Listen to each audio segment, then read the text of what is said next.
આ કેસ મામલે હવે આરોપી એટલે કે ફરિયાદ થયા પછી માત્ર એક જ ડોક્ટરની ધરપકડ કરવામાં આવી છે। મુખ્ય સૂત્રધાર સીઓ ચિરાગ રાજપૂત સહિત તમામ આરોપી ભૂગર્ભ ઉતરી ગયા। હોસ્પિટલના માલિક ડિરેક્ટરોને ઊની આંચ નહીં આવે તેવી ચર્ચા છે। ખ્યાતિ હોસ્પિટલમાં ભાજપના મોટા નેતાની ભાગીદારી હોવાની પણ ચર્ચા છે। ચિરાગ રાજપૂત, પ્રદીપ કોઠારી, રાજશ્રી કોઠારી સામે કોઈ પગલાં નહીં। ચિરાગ રાજપૂત હોસ્પિટલમાં હાજર હોવા છતાં પોલીસે કોઈ કાર્યવાહી ન કરી।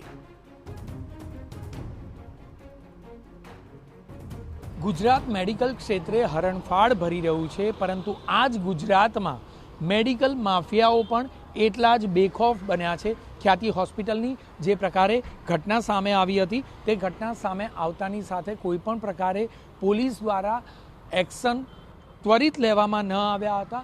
માત્ર ને માત્ર જે ડાયરેક્ટર હતા, માલિક હતા, તેમની સામે કોઈ પણ પ્રકારની કાર્યવાહી તુરંત કરવામાં ન આવી હતી। જે સીઈઓ હતા હોસ્પિટલના તે પણ હોસ્પિટલમાં બીજા દિવસ સુધી હાજર હતા। મીડિયાને તેઓએ સંબોધન પણ કર્યું, તેમ છતાં પણ પોલીસે કોઈ કાર્યવાહી ન કરી અને હવે આ જ ડિરેક્ટર અને જે સીઈઓ છે તેમને શોધવાનું એક નાટક પોલીસ કરતી હોય તેવું આ કિસ્સામાં સ્પષ્ટ જોવા મળી રહ્યું છે।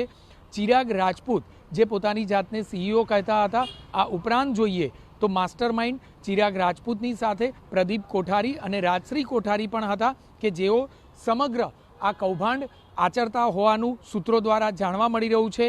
સરકાર આખરે આ કિસ્સામાં કડકાઈ ભર્યા પગલાંનો દેખાડો ભલે કરતું હોય, પરંતુ આ સમગ્ર પ્રકરણમાં ઠંડુ પાણી રેડી દેવામાં આવે તે પ્રકારની વાત હાલ ચર્ચાઈ રહી છે। ખ્યાતિ હોસ્પિટલમાં જે પ્રકારે તેના માલિકો છે તેમાં કેટલોક હિસ્સો રાજકીય વર્ગ ધરાવતા નેતાઓનો પણ છે, તે બાબત પણ સૂત્રો દ્વારા જાણવા મળી રહી છે। આખરે કેટલોક સમય તપાસનું નાટક રચવામાં આવશે અને ત્યારબાદ સમગ્ર પ્રકરણ પર પડદો પાડી દેવામાં આવે તેવું હાલના તબક્કે ચર્ચાએ જોર પકડ્યું છે। કેમેરામેન દીપક સેન સાથે જિગ્નેશ પટેલ, TV9 અમદાવાદ। તો ખ્યાતિ હોસ્પિટલમાં